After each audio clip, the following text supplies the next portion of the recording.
bercahaya dalam hati yang lelah, menguatkan di bahaya jiwa orang yang lemah. Dari tanah berbahaya, hai jiwaku larilah ke Efrata, ke Efrata.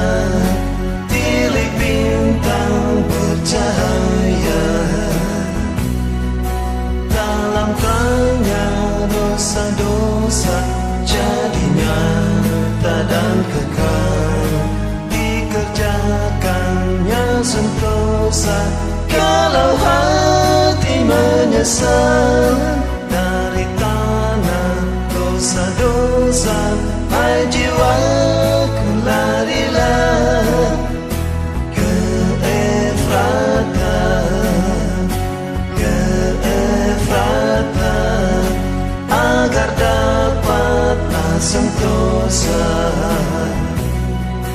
Barang siapa yang biasa tilik bintang pelaksana, nanti ia sentiasa